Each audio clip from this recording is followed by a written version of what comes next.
sabemos todos, alguns com uma opinião, outros outra, mas sabemos todos o que se passou naquela altura.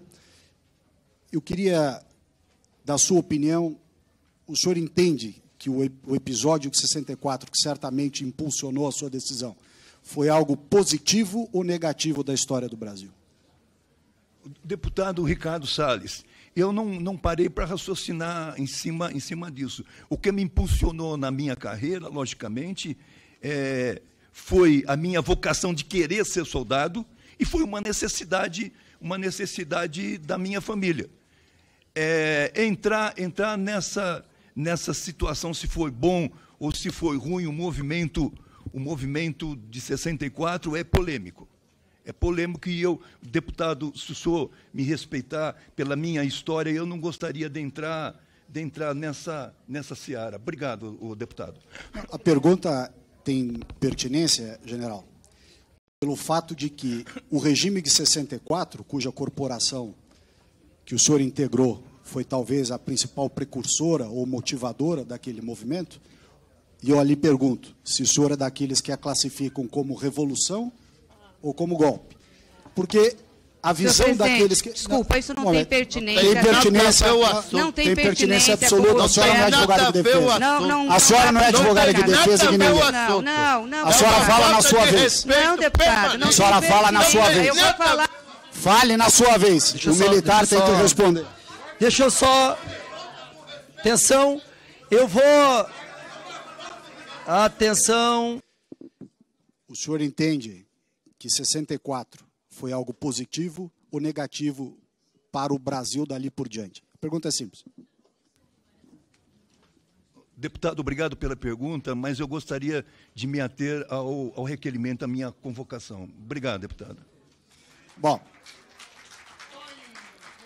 eu obviamente esperava a resposta, porque quem entende, e aqui um bom recado aos demais militares, quem entende que 64 parou o movimento de avanço do comunismo do Brasil, que com o Jango estava uma bagunça danada. Vai voltar de novo. Fica quieto aí que nessa vez fala. Vai voltar de novo.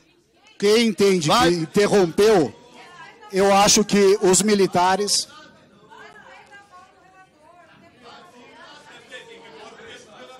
Tem que zerar o meu tempo aí. Vou retomar. General, repito, a força, o Exército Brasileiro, ao que o senhor referiu, que serviu 44 anos, sempre se orgulhou da importante medida de 31 de março de 64. Porque se não fosse o 31 de março de 64, nós chegaríamos mais rapidamente aonde alguns aqui querem chegar nesse momento. Portanto, para mim soa muito estranho, para não dizer uma certa traição aos seus colegas de caserna, o senhor não dizer que 64 foi uma boa medida. Agora, talvez, essa sua posição explique. Ô, deputada, o senhor aguarda.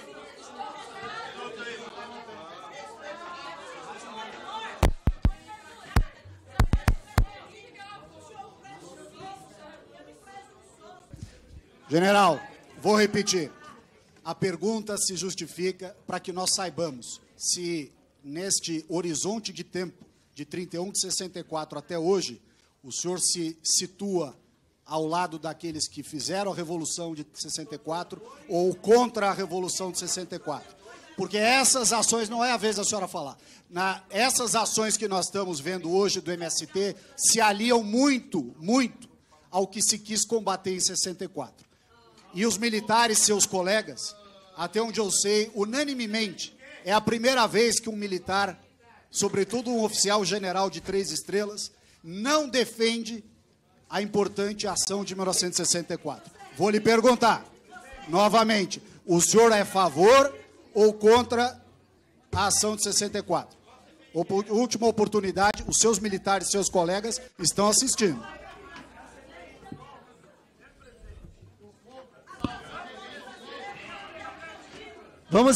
Vamos respeitar a fala do testemunha, por favor. Pode falar. Deputado, isso não é objeto da investigação dessa comissão. A minha força, o Exército Brasileiro, ele pauta a sua conduta em cima da hierarquia, em cima da disciplina e da cadeia de comando, amalgamada pelos valores éticos e morais, pensando num país maior e num país que tenha equidade e espaço para todos. Obrigado, deputado. Então, como o senhor se recusa a se posicionar a favor da história da sua instituição, eu vou prosseguir. Eu fiz um levantamento com os oficiais, seus colegas, contemporâneos ou não, da Academia Militar. E foi muito interessante, porque a primeira coisa que alguns me contaram foi que no ano de formatura, 1975, 3 militares foram pegos colando na Academia Militar. 2 foram expulsos e 1 foi preso por 20 dias. O senhor sabe quem foi o militar que foi preso por colar no último ano da Academia Militar? Deputados, olha só, eu vou... A testemunha já falou que vai permanecer em silêncio. A testemunha acabou de informar que vai permanecer em silêncio em relação a este questionamento.